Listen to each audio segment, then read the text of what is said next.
નમસ્કાર, દૂરબીન ન્યૂઝમાં આપનું સ્વાગત છે. હું છું અનિલ ખોખર અને ગિરનાર જે છે જુનાગઢનો, ગિરનારના સાનિધ્યમાં અનેક કાર્યક્રમો થતા હોય છે, પરંતુ અહીં રામ ટેકરી જે આશ્રમ છે ત્યાં એક વિશેષ કાર્યક્રમ થવા જઈ રહ્યો છે. ત્યારે બાપુ આપણી સાથે છે, તેમની સાથે આપણે વાત કરી. બાપુ, શું કાર્યક્રમ છે, કઈ રીતના આખી આપણે વાત કરો ને કઈ રીતે કાર્યક્રમ 20, 21 ને 22 આવતીકાલથી મહાવિષ્ણુ યાગનો પ્રારંભ થશે જી અને એના માટે પૂર્વ તૈયારી થઈ ચૂકી છે, યજ્ઞશાળાની બધી. અને 21 આખો દિવસ હવન ચાલશે. તારીખ 21 તારીખે સવારે શોભાયાત્રા છે. દામોદર કુંડથી રામટેકી સુધી તે ભવ્ય શોભાયાત્રા નીકળશે અને એમાં વાજતે ગાજતે પ્રભુ સાથે રામટેકી સમાપન થશે અને ભગવાન નિજ મંદિરમાં પ્રવેશ કરશે. અને ત્યારબાદ 21 તારીખે બપોર પછી રાત્રે 9 થી 12 કાનગોપીનો કાર્યક્રમ રાખેલો છે. અને તારીખ 22 સંતોનો ધર્મસભા રાખેલી છે બપોરે 10 થી 12 અને ફીટ 12:30 વાગે બ્રહ્મ સારા મુહૂર્તની અંદર ઠાકોરજીનું પ્રાણ પ્રતિષ્ઠા થશે અને સંત ભંડારો અને બધા એક સાથે પ્રસાદ લેશું. સરસ. આપ જોઈ રહ્યા છો કે અત્યારે તડામાર તૈયારીઓ ચાલી રહી છે. હું કેમેરા પર્સનને કહું છું કે બતાવે અત્યારે કઈ રીતે આશ્રમમાં તૈયારી છે. સ્વયંસેવકો, મહેમાનો આવી ગયા છે આશ્રમમાં અને એક જોરદાર તૈયારી અને મહા ઉત્સવ અત્યારે જે થવા જઈ રહ્યો છે તેની અત્યારે સંપૂર્ણ તૈયારી છે. આપણે અમે મંડપની જે વ્યવસ્થા છે એ પણ બતાવશું અને બાપુ ને આપણે વાત કરીએ તો ખાસ કરીને બાપુ આપણે જે મહેમાનો આવવાના છે તો કોણ કોણ મહેમાનો આવે? મહેમાનોમાં અત્યારે તો રામટેકી બહુ પ્રાચીન સંસ્થા છે. આ સંસ્થા સાથે ઘણા બધા ભક્તો જોડાયેલા છે. ખાસ કરીને તો અહીંથી ખૂબ વિદ્યાર્થીઓ ભણીને ગયા છે.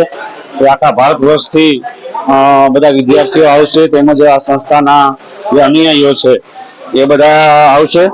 અને ખાસ કરીને મોરબી ડિસ્ટ્રિક્ટમાં અમારે વધારે સેવક છે એ આવશે, સુરતથી આવશે. અને ખાસ અમારે બધા જે સેવકો છે વર્ષોથી જે આવે છે, અમારા દાદા ગુરુ, પરદાદા ગુરુ વખતથી, એ બધા આવવાના છે અને આ ઉત્સવનો બધા આનંદ લેશે અને ભગવાનના આશીર્વાદ મેળવશે. તો દર્શકોને હું બતાવવા માંગીશ કે અત્યારે જો આ એક જે જીપ છે એ મહેમાનો માટે અત્યારે તૈયાર થઈ ગઈ છે. અને આમાં જે મુખ્ય મહેમાનો જે આવવાના છે બાપુ પાસેથી આપણે જાણશું કોણ કોણ મહેમાનો આવવાના છે અને કઈ રીતની વ્યવસ્થા છે. સંતોમાં મેન જે છે મુખ્ય મહેમાનો, મુખ્ય મહેમાન કોણ છે? આપણે મુખ્ય અમારે એક સંત છે, કારણ કે આ સાધુ સંતોની જગ્યા છે.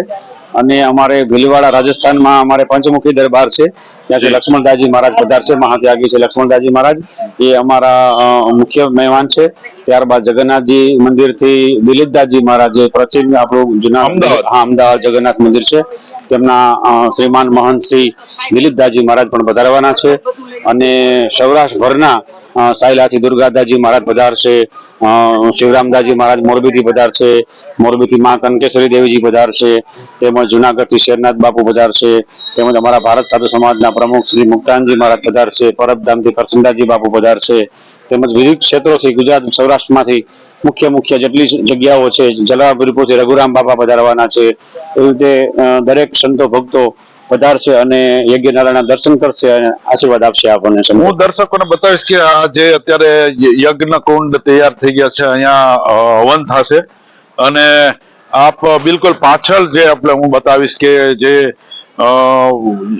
સ્ટેજ અત્યારે જે તૈયાર થઈ રહ્યો છે, આ જે સ્ટેજ છે ત્યાં આખો જે ઉત્સવ છે એ ઉજવવામાં આવશે. મહેમાનોને અહીં બિરાજમાન બધા મહેમાનો થશે અને કાન ગોપીનો કાર્યક્રમ તો માણવા જેવો છે. એના વિશે આપણે બાપુ સાથે વાત કરી. શું કહેશો બાપુ? સેવંતરા ગ્રુપ છે, સેવંતરા ગ્રુપ બહુ જૂનું છે અને એ વિસ્તારમાં કાન ગોપી વર્ષોથી થાય છે. અને આજુબાજુના ગામડાઓમાં મળી અને ભાઈઓ જે ગોપીનો વેશ ધરી અને જે લીલા કરે છે એ બહુ આનંદલાયક હોય છે. અને ભગવાનના ભક્તિ સાથે, આનંદ સાથે એક ભક્તિનો માહોલ ઊભો થાય છે. તો એવા પ્રસંગે બધા કાનગોપી જોવા માટે જુનાગઢના શહેરીજનો પણ પધારશે, તેમજ સેવક વર્ગ પણ બધા પધારશે અને બધા કાનગોપીનો રાસલીલાનો આનંદ લેશે. 22 તારીખ જ કેમ નક્કી કરવામાં આવી? 22 તારીખ એ શુભ મુહૂર્ત હતું, જે ચોઘડિયું આવે છે 22 તારીખે બપોરે 12:45 એ શુભ મુહૂર્ત ત્યારે જ આવે છે ભગવાનની પ્રતિષ્ઠાનું, એટલા માટે 22 તારીખ નક્કી કરી. અને તારીખ તો પ્રતિષ્ઠાની ઘણી બધી હતી, પણ એક બીજું પણ કારણ છે કે 22 તારીખ અને બપોરે 12:45 અયોધ્યામાં પણ રામલલ્લાના બિરાજમાન થયા છે, અને 1 મહિના પછી એ જ ટાઈમે એ જ તારીખે અહીંયા રામટેકરી આશ્રમમાં પણ આપણે ભગવાન બિરાજમાન થાય એવી ઈચ્છા હતી, તો એ મુહૂર્ત આપણે મળી ગયું છે. તો એ મુહૂર્ત સાથે મળી અને આનંદનો લાભ લેશું અને એ મુહૂર્ત લીધેલું છે. 22 જાન્યુઆરીએ જે આપણે અયોધ્યામાં રામ મંદિરની જે પ્રતિષ્ઠા થઈ, મૂર્તિ પ્રતિષ્ઠાન થયું, એનો 1 મહિનો થાય છે બરાબર 22 ફેબ્રુઆરી. એટલે 22 ફેબ્રુઆરી એટલે રાખવામાં આવી છે. બાપુએ બહુ સરસ આયોજન કર્યું છે, અને હું તો કહું છું દરેક લોકો માણે, આ કાર્યક્રમને માણવા જેવો છે. અને અત્યારથી જ તૈયારી થઈ ગઈ છે બધી જ રીતે, મહેમાનોને માટે પ્રસાદ, એને જેટલું ઘણી બધી આમ તો જગ્યા છે. આ જગ્યા વિશે આપણે થોડું જાણીએ કે અગાઉ આ જગ્યામાં જે મહાપુરુષો થઈ ગયા છે, આપણે સંતો, એ સંતો વિશે વાત કરો. અમારે આ જગ્યાની અંદર, આ જગ્યા આમ તો 150-200 વર્ષ પુરાણી જગ્યા છે, અને અમારા ગોવિંદાજી મહારાજ હતા એ પેલા સંતોની સાથે જમાત લઈને ફરતા. જમાત મતલબ સમૂહ, ટોળું જે કહે, એટલે એ જમાત લઈને ફરતા. એ જમાતમાં એ વખતે 150-200 સંતો હતા, અને ઠાકોરજી પણ સાથે જ હોય છે. જે અત્યારે આપણા આશ્રમમાં જે ઠાકોરજી બિરાજે છે ભગવાન રામલલા, એ પણ એમની સાથે જ હતા. આખું ભારત વર્ષનું ભ્રમણ કરતા કરતા કરતા કરતા પછી આ ગિરનાર ભૂમિમાં આવ્યા, અને આ જગ્યા ઉપર આવ્યા એટલે મહારાષ્ટ્રને એવું લાગ્યું કે આ ભૂમિ બહુ પવિત્ર છે અને અહીંયા તપ કરવા દર્શકોને બહુ ઘણા લોકોને ખબર નથી કે આની સેવા કેવી છે. મહારાજ શ્રી અત્યાર સુધીમાં કેટલા વિદ્યાર્થીઓ અહીંયા, પેલા પછી મહારાજ ગોવિંદાજી મહારાજ અહીં સ્થાયી થયા. એ સમયે 200-250-300 સંતો હતા, અને ઠાકોરજી જમાતમાં ફરતા એટલે એક ગામથી 2 ગામ, 2 ગામથી 3 ગામ જાય, અને ત્યાં પ્રસાદ લે અને ઠાકોરજીને થાળ ધરે, અને પછી પ્રસાદ લે બીજા ગામ જાય. એવી રીતે વિચરણ જ કરતા સંતો પેલા, સ્થાયી એક જગ્યાએ ક્યાંય રહેતા નહીં. તો એ ફરતા ફરતા પછી અહીંયા સ્થાયી થયા. પછી ઉત્તરોત્તર અમારા રામલખનદાસજી મહારાજ આવ્યા. એ રામલખનદાસજી મહારાજને એવું લાગ્યું કે ગામડાઓમાં પરિસ્થિતિ બહુ નબળી છે, દુષ્કાળના વર્ષ છે, અને બાળકોને અભ્યાસ કરવો હોય તો એવી પરિસ્થિતિમાં અભ્યાસ નથી કરી શકતા. તો મહારાજને લાગ્યું એવું કે અભ્યાસ કરવા માટે બાળકોને ક્યાં જવું? તો એક ગામથી 2 ગામ જવા માટે રસ્તાની વ્યવસ્થા ન હોય, સ્કૂલની વ્યવસ્થા ન હોય, પોતે આર્થિક નબળા હોય, તેવા બાળકોને અહીંથી રહેવાનું ચાલુ કર્યું સન 1962 થી. તો 1962 થી ચાલુ કર્યું, તો અત્યાર સુધીમાં 7000 બાળકો અહીંયા ભણી ચુક્યા છે, અને જે સ્કૂલમાં ભણવું હોય. અમારા મહારાષ્ટ્રી કહેતા કે કોઈ ન સાચવે આ સંસ્થા સાચવે.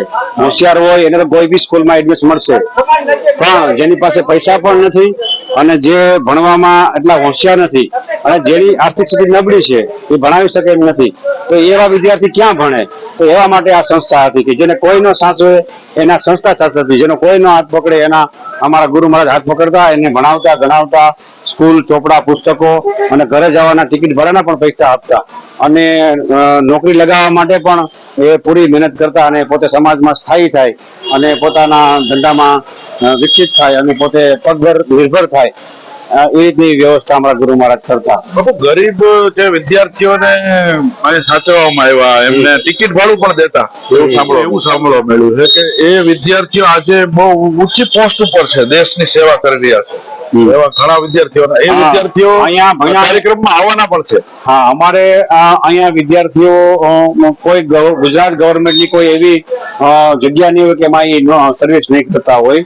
સામાન્ય સર્વિસ થી લઈ અને ખાસ સચિવ સુધી અમારા 4 વિદ્યાર્થીઓ પહોંચેલા છે, અને એવા વિદ્યાર્થી છે નોન કરપ્ટેડ, કોઈ પણ પ્રકારનું કરપ્ટેડ નહીં, અને અત્યારના આપણા વડાપ્રધાન શ્રી નરેન્દ્ર મોદી છે એના નજીકના છે, અને ત્યાં સુધી ગુજરાત ગવર્મેન્ટમાં પણ હતા, અને ત્યાં પણ એને સર્વિસ કરેલી, અને એકદમ નિષ્ઠાપૂર્વક અને ખંતથી નોકરી કરેલી, એ આ સંસ્થાના સંસ્કાર છે.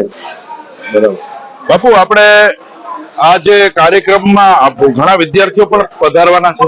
હા, બધા વિદ્યાર્થી આવશે. અત્યારે તો 1962 થી મતલબ અમુક તો ઉંમર થઈ ગઈ છે ઘણાની, અને અમુક તો ભગવાનના ધામમાં પણ ગયા છે. પણ જે હયાત છે જે વિદ્યાર્થીઓ, એ બધા આવશે. અને અમારા મહારાજશ્રીની પ્રતિમાનું પણ સ્મારક મંદિર બને છે, કે એની સાથે એને સાનિધ્યમાં જે ભણ્યા છે છોકરાઓ અને જે જ્ઞાન મેળવ્યું છે, એ બધા છોકરાઓ મહારાજશ્રીના આશીર્વાદ અને ઠાકોરજીના આશીર્વાદ મેળવવા પધારવાના છે. તો હતા રામ ટેકરી જે જગ્યા છે એમના મહંત કિશનદાસજી મહારાજ, અને તેઓએ આપને માહિતી આપી બધી. અને હું પણ આપને વિનંતી કરું છું કે આ ઉત્સવમાં અને જે ધર્મનો જે લાભ છે તે લેવા માટે જરૂર પધારજો. અને આ જે કાર્યક્રમ આખો જે થઈ રહ્યો છે એની તડામાર અત્યારે તૈયારી ચાલી રહી છે. હું આપને વિનંતી કરું છું કે આવા જ સમાચાર ને આ જ પ્રકારનો જો આપને કઈ જોવા હોય વિડીયો, તો અમારી ચેનલ છે એને લાઈક કરો, શેર કરો અને સબસ્ક્રાઈબ કરો. નમસ્કાર. જય શ્રી રામ.